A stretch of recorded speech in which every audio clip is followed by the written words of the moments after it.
Hello and welcome to food મંત્ર by Surabhi Vasa. આજે આપણે એક મસ્ત મજાની વાનગી બનાવી લઈએ. આજે આપણે બધાના મનપસંદ એવા સમોસા તૈયાર કરવાના છે અને એ પણ હલવાઈ સ્ટાઇલ આપણે આ સમોસા તૈયાર કરીશું. બારે માર્કેટમાં મળે છે એવા જ સમોસા તમારા ઘરે તૈયાર થવાના છે અને એ પણ જૈન સમોસા બનાવીશું. તો એના માટે એક મસાલો તૈયાર કરવાનો છે. આ એક સ્પેશિયલ મસાલો છે. આ મસાલાના કારણે જે સમોસા છે એનો સ્વાદ બહુ જ સરસ આવે છે અને આ એક સિક્રેટ મસાલો છે. હું એમની પાસેથી જાણીને આવી છું. તો એના માટે સૌથી પહેલાં આપણે 1 ટીસ્પૂન આખા ધાણા લેવાના છે. એની સાથે 1 ટીસ્પૂન જીરું એડ કરી દઈશું. સાથે 1 ટીસ્પૂન વરિયાળી એડ કરીશું અને 8 થી 10 મરી એડ કરી દેવાના છે. અને હવે એને શેકી લેવાનું છે. આ જે બધી વસ્તુ છે એને શેકી લેવાનું છે. જો અવાજ આવી રહ્યો છે અને બહુ જ આવતી જાતી જ શેકવાની છે. જરાક કલર ચેન્જ થાય એટલે ફ્લેમ આપણે ઓફ કરી દઈશું.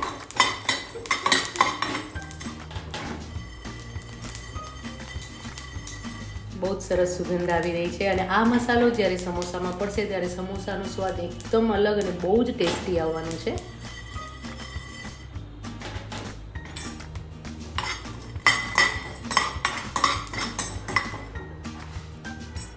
મસાલો સરસ શેકાઈ ગયો છે. હવે એને ઠંડો કરવા દેવાનો છે અને પછી એને આપણે મિક્સીમાં અધકચરું ક્રશ કરી લેવાનું છે. મસાલો સરસ ઠંડો થઈ ગયો છે. હવે એને મિક્સી જારમાં લઈ લઈશું અને એને અધકચરું ક્રશ કરી લેવાનું છે. આવી રીતે ચાલુ બંધ કરીને ક્રશ કરવાનું છે જેથી કરીને અધકચરું ક્રશ થઈ જશે.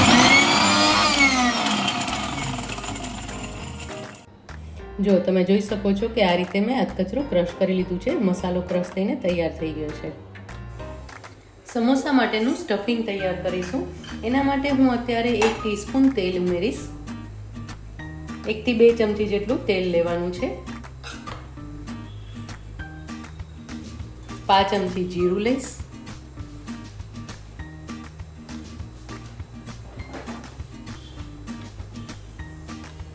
આવી રીતે ફેલાવી લઈશું.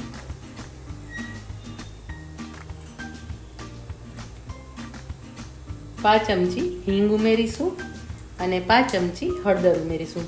તમને હળદરનો કલર ન ગમતો હોય તો તમે અવોઇડ પણ કરી શકો છો. હવે આપણે જે મસાલો તૈયાર કર્યો હતો એ મસાલો ઉમેરવાનો છે. સૌથી પહેલાં એ જ મસાલો આપણે 2 ચમચી લઈ અને એને શેકી લઈશું જેના કારણે સુગંધ અને સ્વાદ બંને બહુ જ સરસ આવશે. અને સાથે 2 ચમચી આદુ મરચાં છે જેને મેં અધકચરા ક્રશ કરી લીધા છે એ પણ સાથે ઉમેરી લઈશું.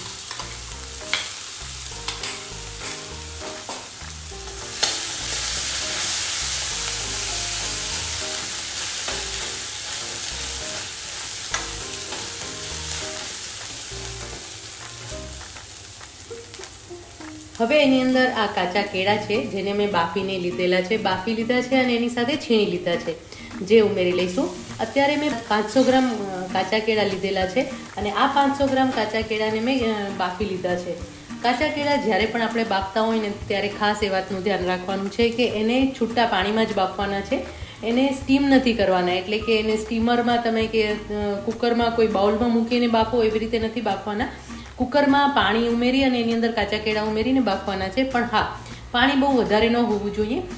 કાચા કેળા મેં અત્યારે 500 ગ્રામ લીધા છે તો એની સામે મેં લગભગ અડધાથી પોણા કપ જેટલું પાણી એડ કરી અને એને બાફી લીધા છે.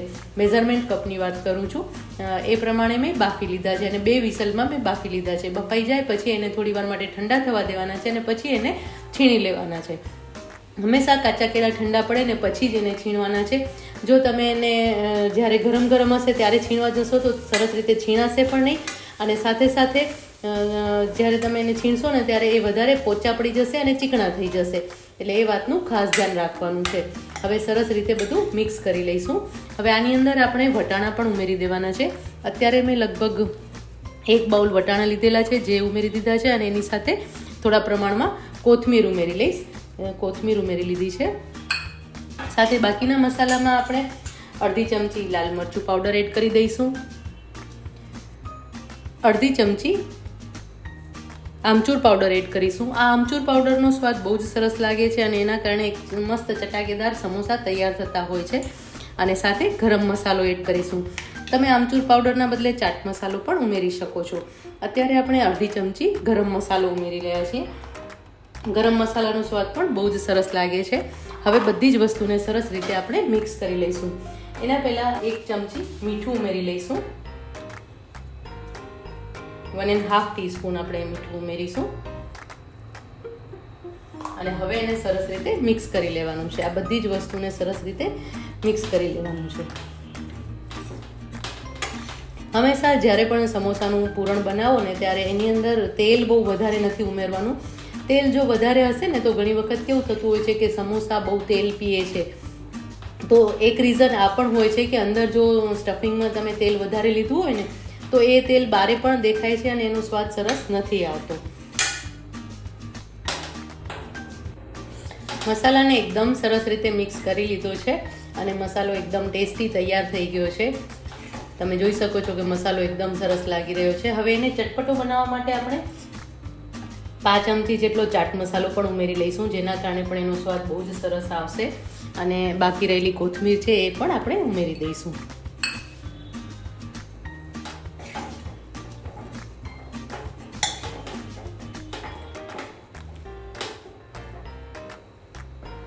હવે આ મસાલો થોડો ઠંડો પડે પછી એને હાથેથી સરસ રીતે મિક્સ કરી લેવાનું છે, જેથી કરીને એકદમ સરસ મસાલો તૈયાર થઈ જશે.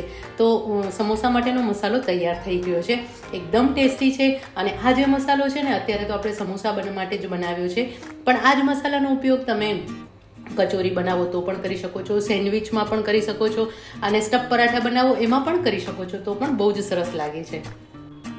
સમોસા માટેની કણક તૈયાર કરી લઈએ. એના માટે મેં અત્યારે 2 બાઉલ મેંદો લીધેલો છે. તમે આમાં મેંદો અને એની સાથે ઘઉંનો લોટ પણ ઉમેરી શકો છો અથવા ફક્ત મેંદો લઈ શકો છો. ફક્ત મેંદો લેવાના કારણે જે સમોસા છે એકદમ સરસ ખસ્તા તૈયાર થશે. હવે આ મેંદો વજનમાં લગભગ 250 ગ્રામ જેટલો છે અને આમ 2 બાઉલ મેં મેંદો લીધો છે. હવે એની અંદર 1 ટીસ્પૂન આપણે મીઠું એડ કરી દઈશું.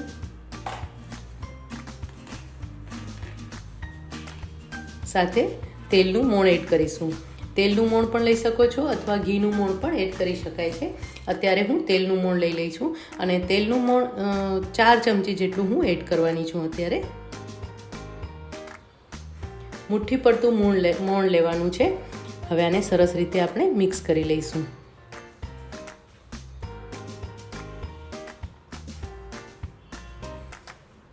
પ્રોપરલી મિક્સ કરી લેવાનું છે, જેથી એના કણે કણમાં જે મોણ છે એ સરસ રીતે ફેલાઈ જાય.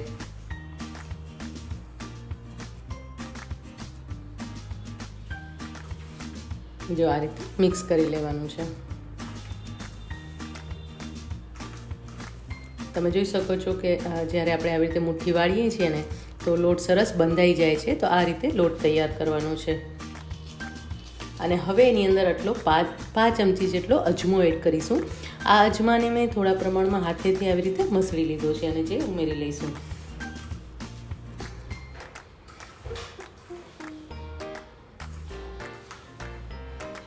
મોણ સરસ મિક્સ થઈ ગયું છે.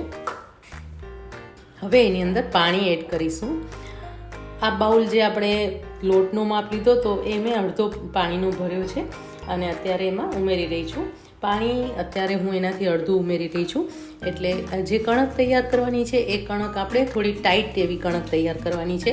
એટલે પહેલેથી જો તમે પાણી બહુ વધારે એડ કરી દેશો તો ઘણી વખત કોઈ મેંદામાં ફરક હોય છે. કોઈ મેંદો હોય છે એ વધારે પાણી પીએ છે, કોઈ ઓછું પાણી પીએ છે.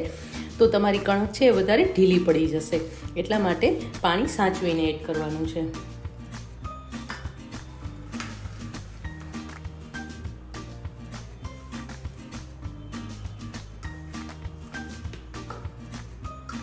હવે સરસ રીતે કણકને બાંધી લેવાની છે. કણક આ રીતે એકદમ સરસ તૈયાર થઈ ગઈ છે અને આવી ટાઈટ કણક તૈયાર કરી છે. હવે એને ઢાંકીને આપણે રાખી દઈશું. 15 થી 20 મિનિટ માટે રેસ્ટ આપીશું, જેથી કરીને સમોસા એકદમ સરસ તૈયાર થાય. સમોસાની કણકને આપણે રેસ્ટ આપી દીધો છે. હવે આપણે ચેક કરી લઈએ. જો કણક સરસ તૈયાર થઈ ગઈ છે અને હવે એને કેળવી અને લુવા કરી લેવાના છે. એક સરખા આપણે લુવા કરી લઈશું. એકદમ સરસ કણક તૈયાર થયેલી છે અને ટાઈટ કણક છે, એટલે એકદમ ઢીલી કણક નથી અને સરસ મજાની ટાઈટ કણક છે. અને સરસ હવે એમાં લુવા કરી લઈશું આપણે.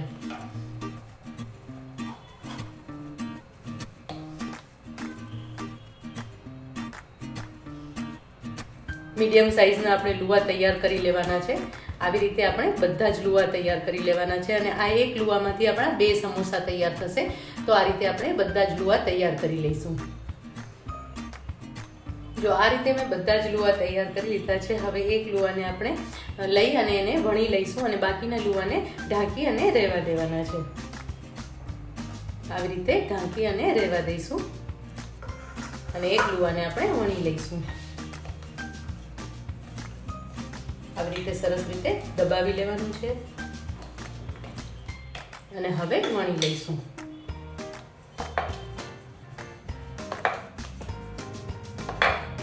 કણક સરસ બંધાયેલી હશે તો લુવો એકદમ સરસ રીતે વણાઈ જશે અને એને આપણે આવી રીતે લાંબા શેપમાં વણવાનું છે, જેથી કરીને આપણે સમોસા સરસ રીતે વાળી શકીએ. તો આ રીતે આપણે વણી લેવાનું છે.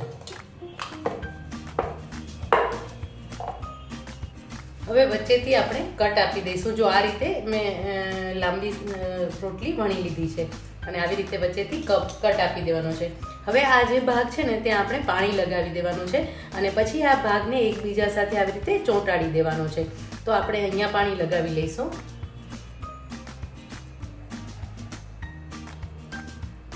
સરસ રીતે સીલ કરી લેવાનું છે.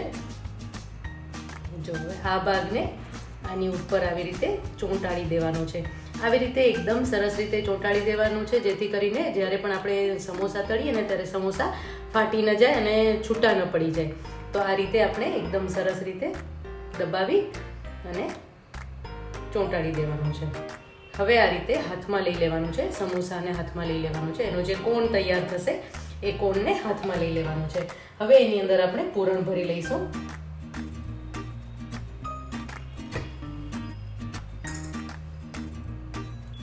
અત્યારે મેં લગભગ 1.5 ચમચી જેટલું પૂરણ ભરી લીધું છે અને એને આવી રીતે પ્રેસ કરી અને સરસ દબાવી દીધું છે.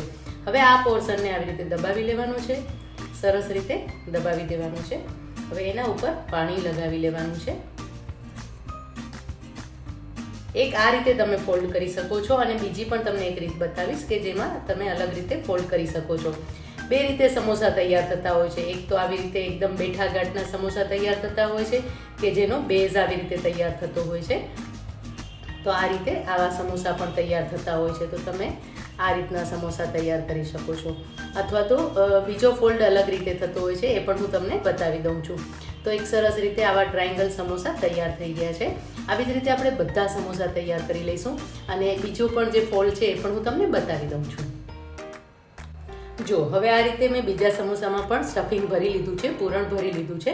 હવે એને કઈ રીતે ફોલ્ડ કરવાનું છે, તો અહીંયા બધી બાજુ આપણે પહેલા પાણી લગાવી લેવાનું છે. આવી રીતે કરી અને પાણી લગાવી લેવાનું છે. પાણી લગાવ્યા પછી એને આવી રીતે દબાવી દેવાનું છે. આવી રીતે દબાવતા જવાનું છે અને વચ્ચે આવી રીતે જે ફોલ્ડ પડે છે ને એને આવી રીતે ફોલ્ડ કરી લેવાનું છે. એક ચપટી આપી દેવાની છે અને પછી આવી રીતે દબાવી દેવાનું છે અને આ રીતે તૈયાર થશે. તો તમે આ રીતે પણ તૈયાર કરી શકો છો. જે બારે મળે છે એવા આ રીતે પણ મળે છે અને પેલા પણ મળે છે, જેમાં આ રીતનો બેઝ તૈયાર થશે કે જેમાં એક આવી રીતે પટ્ટી તૈયાર થશે અને આવી રીતનો સમોસો તૈયાર થશે.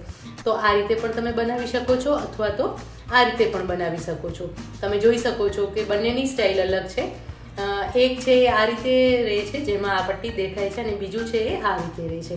તો આ રીતે તમે બંને રીતે સમોસા તૈયાર કરી શકો છો. હવે આ રીતે જ આપણે બધા સમોસા તૈયાર કરી લેવાના છે. સમોસા સરસ વળાઈ ગયા છે. હવે આપણે એને તળી લઈએ. એના માટે મેં તેલ ગરમ કરવા માટે મૂકી દીધો છે. હવે તેલને પણ આપણે ચેક કરી લઈશું.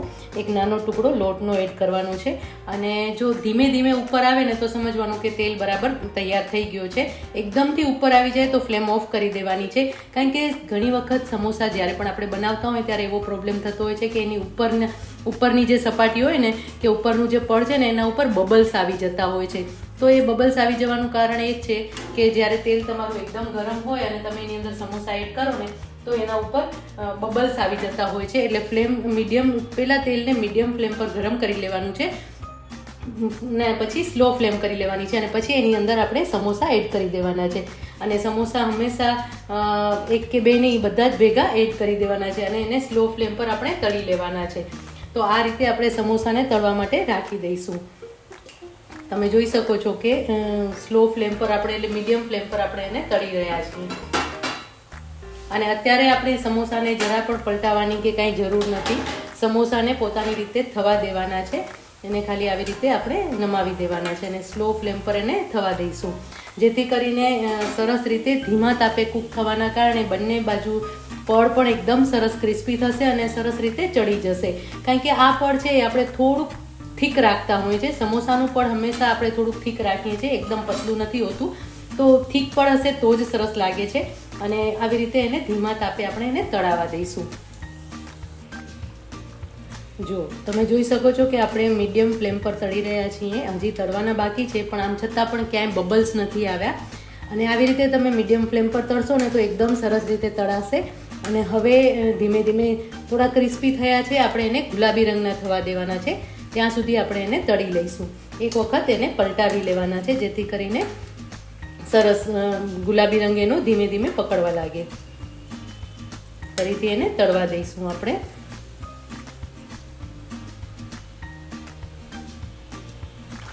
જો તમે જોઈ શકો છો કે સમોસા એકદમ સરસ તળાઈ ગયા છે અને એનો કલર પણ બહુ જ સરસ આવી ગયો છે.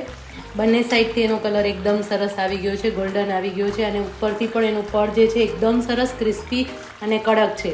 તો બસ આ સમોસા તૈયાર થઈ ગયા છે અને એને આપણે પ્લેટમાં લઈ લઈશું.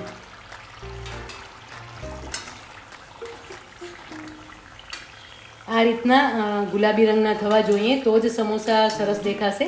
અને તમે એ પણ જોઈ શકો છો કે જરા પણ તેલ પીવાયું નથી, એટલે કે સમોસા એકદમ સરસ કોરા દેખાઈ રહ્યા છે. જો કણક સરસ રીતે બંધાયેલી હશે ને તો સમોસા એકદમ સરસ તૈયાર થશે. જરા પણ તેલ નહીં પીવાય અને એકદમ ટેસ્ટી એવા તૈયાર થશે અને એકદમ ખસ્તા તૈયાર થશે. તો જો સમોસા એકદમ સરસ તૈયાર છે. હવે આપણે આ સમોસાને સર્વ કરી લઈએ.